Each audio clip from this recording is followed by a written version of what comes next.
दिल्ली और पंजाब की जनता, हमारे बच्चे, नागरिक ये कह रहे हैं,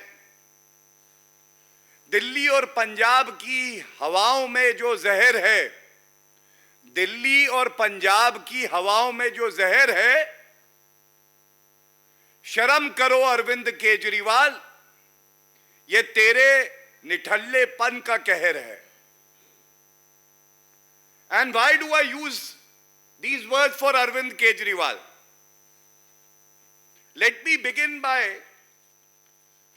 showing you a news clipping from a very prestigious newspaper, and this was covered in other newspapers as well. हम सब जानते हैं किस तरह से जो दिल्ली की हवा है, सभी मापदंड अगर हम देखें तो वो और जहरीली है. और ये जो हेडलाइन है, Punjab farm fires surpass last years, ये बहुत ही महत्वपूर्ण है. और ये इसलिए है, the environmental ministry of the center also conducted a study, and these figures are very important. ये जो आंकड़े आपसे बांट रहा हूं, ये बड़े महत्वपूर्ण हैं.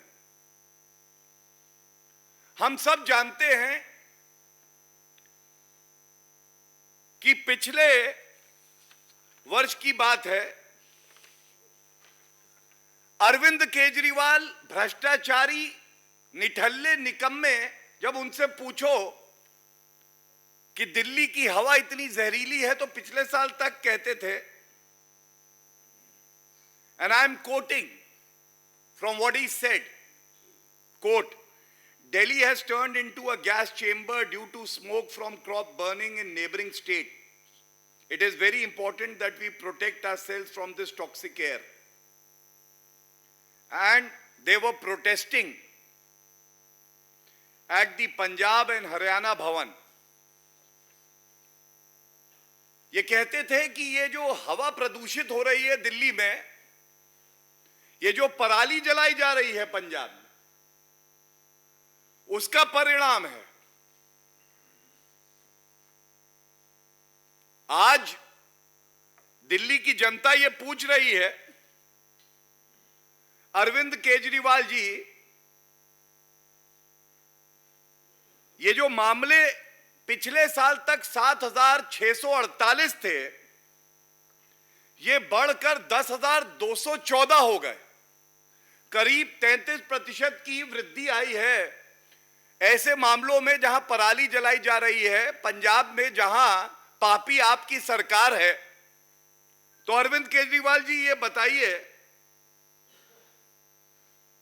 सर्वोच्च न्यायालय ने भी संज्ञान लिया था, उच्च न्यायालय ने भी संज्ञान लिया है पहले, ये जो अक्टूबर नवंबर का समय आता है, ये पराली जब जलती है तो प्रदूषण में करीब 48% भागीदारी पराली जलाने की हो जाती है. सरकार आपकी पंजाब में भी है. पिछले साल तो आप ये कहते थे कि आपके नियंत्रण में नहीं है, इसलिए नहीं हो पा रही सही. आज ये तो पूछा जाएगा, ये जो हवाओं में जहर है, अरविंद केजरीवाल, आपके निठल्ले होने का ही कहर है. और जो रिपोर्ट आज सामने आई है, एक और प्रेस रिलीज में और स्टडीज में, इसके कुछ अंश मैं आपसे बांटूंगा. यह हमारे देश के नागरिकों के भविष्य का सवाल है, हमारे बच्चों का सवाल है. क्या यह सत्य नहीं है? केंद्र सरकार ने आपको अपने राजकीय कोष में से वो सारी सहूलियत और मशीन उपलब्ध कराई जिससे कि पराली जलाने के जो प्रदूषण हो वो कम हो जाए और हवा जहरीली ना हो. और ये रिपोर्ट जो मैं अपने हाथ में पकड़ा हूं, इसमें स्पष्ट लिखा है 1,20,000 ऐसी मशीन अरविंद केजरीवाल की जो पापी पार्टी है पंजाब सरकार के पास उपलब्ध थी। केंद्र सरकार ने उनको चिट्ठी लिखी, इसका इस्तेमाल करिए, हवा जहरीली हो जाएगी। लेकिन यह रिपोर्ट कहती है कि इन मशीनों का प्रयोग ही नहीं किया गया। यह सवाल पूछा जाएगा ना, शराब के ठेके देने में व्यस्त हैं, डीटीसी बसेस आए तो कॉन्ट्रैक्ट में घोटाला करके कमीशन खोरी कर ले। जेल में जो व्यक्ति पकड़े जाते हैं उनसे भी वसूली करने इनके मंत्री चले जाते हैं। हमारे बच्चों को क्लासरूम की जगह टॉयलेट में बैठा के पढ़ाई कराना चाहते हैं। प्रदूषित हवा को ठीक करने का जिम्मा आपका है। केंद्र सरकार आपको यह सब मुहैया कराती है। और आंकड़े देखिए, यह दिखाता है कि केंद्र की सरकार श्री नरेंद्र मोदी जी के नेतृत्व में यह नहीं देखती कि किस पार्टी की सरकार है। जो केंद्रीय सहायता दी गई पंजाब को सबसे ज्यादा, सर्वाधिक 1,350 करोड़ के आसपास, हरियाणा को दी गई 693 करोड़। हरियाणा ने दिखाया करके, श्री खट्टर जी ने दिखाया कि किस तरह से ईमानदारी से काम किया जाए। अगर आप नागरिकों के प्रति समर्पित हैं, कोई काम मुश्किल नहीं है। आंकड़े ये हैं, 2021 और 22 के आंकड़े बता देता हूं। हरियाणा में 2873 मामले आए थे पराली जलाने के पिछले साल। ये कम होके 1925 हो गए। करीब 33% की कटौती हुई, कमी आई। पंजाब में 7,648 मामले, ये बढ़ के 10,214 हो गए। 33% की वृद्धि हो गई। और केंद्र की सहायता ऐसी कि आपको 1.5 गुनी ज्यादा राशि दी जा रही है। केंद्र का एनवायरमेंट मंत्रालय कह रहा है मुख्यमंत्री पंजाब से कि यह समय है, जो हमने मशीन आपको दी है, जो सुझाव दिए हैं, उसको धरातल पर लागू करिए। लेकिन ऐसा नहीं हुआ। और सबसे बड़ी बात है कि यह सारा फरवरी 2022 में केंद्र की सरकार बता रही थी कि यह समय है, अगर आप चाहते हैं कि हवा पंजाब हो, हरियाणा हो, उत्तर प्रदेश हो, दिल्ली हो, नागरिकों को स्वच्छ हवा मिले सांस लेने के लिए, तो अभी से कार्रवाई करिए। फरवरी 2022 में। लेकिन क्या हुआ? व्यस्त रहे, सरकार भी बनी, उसके बावजूद कुछ नहीं किया।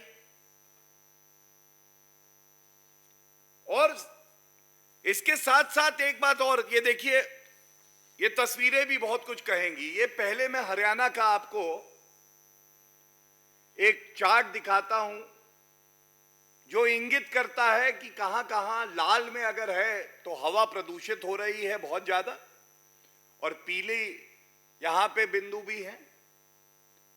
आप इसकी डेंसिटी देखिए, ये हरियाणा है और ये पंजाब का है दूसरे हाथ में। पूरे पंजाब में पराली जल रही है। सैटेलाइट इमेजिंग से पता चल रहा है कि जल रही है। और यह मैं आपको बता दूं कि कानून है पंजाब में, यह अपराध की श्रेणी में आता है। लेकिन कार्रवाई कौन करेगा? जिम्मेदारी है प्रदेश की सरकार की। और जैसा मैंने आपको बताया, प्रदेश की सरकार के मुख्यमंत्री तो प्रचार मंत्री हैं, वो गुजरात घूमने जाएंगे, वो दिल्ली भी आ जाएंगे, भ्रष्टाचार में तरीके बताएंगे अरविंद केजरीवाल को कि कैसे काले धन को तिजोरी में वापस लाना है। लेकिन जो आपका काम है, संविधान के तहत जो आपकी शपथ है, उसको तो याद दिलाने का काम हम कर रहे हैं। आपसे इतना नहीं हुआ कि केंद्र सरकार आपको पूरी सहायता दे रही है।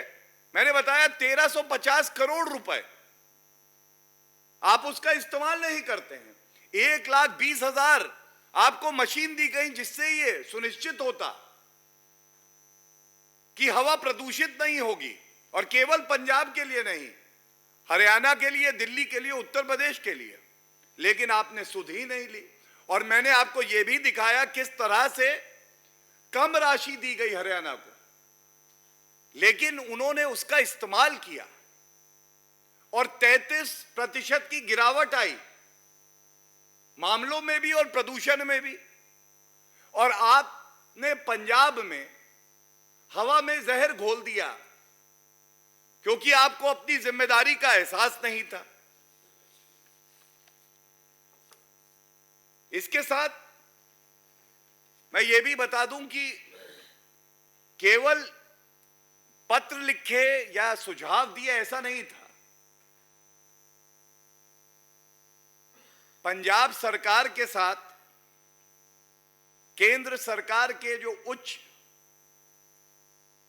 ऑफिसर्स हैं उनकी मीटिंग हुई, पंजाब पॉल्यूशन कंट्रोल बोर्ड के साथ मीटिंग हुई, चीफ सेक्रेटरी के साथ मीटिंग हुई। कहते रहे कि हम कार्य करेंगे, लेकिन कुछ भी नहीं किया। भ्रष्टाचार फुल है, भ्रष्टाचार फुल है, जवाबदेही गुल है। आज अरविंद केजरीवाल जी, मैं ये सारे आपके वक्तव्य इसीलिए लेके आया हूं, मुझे बताया जाता है कि आपकी समय समय पर याददाश्त चली जाती है। आपसे बात करेंगे कि हवा में प्रदूषण है, बढ़ रहा है आपकी वजह से, आप न्यूयॉर्क टाइम्स उठा लेते हैं। आपसे कहेंगे आप सबसे बड़े भ्रष्टाचारी कट्टर बेईमान हैं, आप बात करने लगेंगे कि नहीं ऐसा नहीं है, मुझे गाली दी जा रही है। अगर आज जो सवाल हम यहां आपसे पूछ रहे हैं उसका उत्तर आप दें तो दिल्ली की जनता, पंजाब की जनता, उत्तर प्रदेश और हरियाणा की जनता बहुत आभारी रहेगी। हजारों करोड़ रुपया टैक्स पेयर का लगता है और केंद्र की सरकार आपको सही दिशा और सही रास्ता बताती है। लेकिन आज ये कहना गलत नहीं होगा कि फेफड़ों के सबसे बड़े दुश्मन कोई हैं तो अरविंद केजरीवाल। और बहुत जिम्मेदारी से मैं ये बात कह के अपनी प्रेस वार्ता को अंत करूंगा।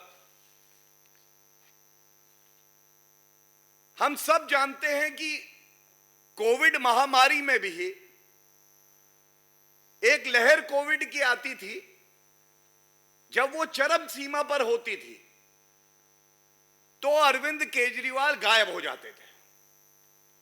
और जब केंद्र सरकार पूरा जोर लगाकर, चाहे वो प्रधानमंत्री जी हो, चाहे गृह मंत्री जी हो, चाहे स्वास्थ्य मंत्री जी केंद्र के हों, ये सुनिश्चित करते थे कि बेड हो, ऑक्सीजन हो, दवाइयां हो, और स्थिति थोड़ी नियंत्रित हो जाती थी तो ये वापस आते थे और कहते थे सब ठीक है, अब अगली जो लहर आएगी उसकी तैयारी मैं कर रहा हूं।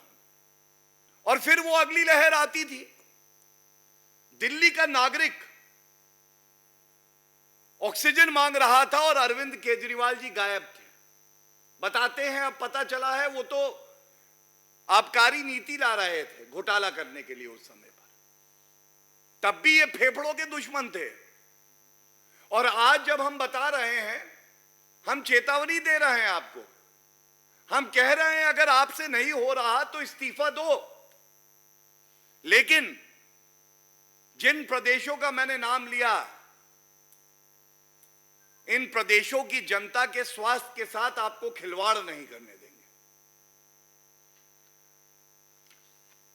ये सारे जो आंकड़े आपके समक्ष मैंने रखे हैं, चुनौती के साथ रख रहा हूं कि इसमें एक आंकड़ा, एक तथ्य, अगर अरविंद केजरीवाल में, भगवंत मान जी में हिम्मत है तो आके बताएं कि ये सही है कि गलत है, और अगर ये सही है तो आपको इस्तीफा क्यों नहीं देना चाहिए। और कृपया करके ये भी बता दीजिए, जब ये सारी मदद केंद्र की सरकार आपको पहुंचा रही थी कि सभी प्रदेशों के नागरिक स्वच्छ हवा में सांस ले पाएं, तो आप क्यों भ्रष्टाचार करने में व्यस्त थे। आपकी महत्वाकांक्षा हो सकती है राजनीतिक,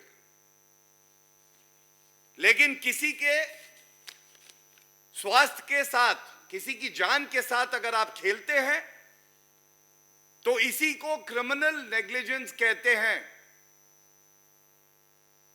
आपसे ज्यादा भ्रष्टाचारी कोई नहीं था, ये सब जानते थे। अब ये भी पता चल गया है कि अरविंद केजरीवाल और पापी आप और भगवंत मान, इनसे ज्यादा गैर जिम्मेदाराना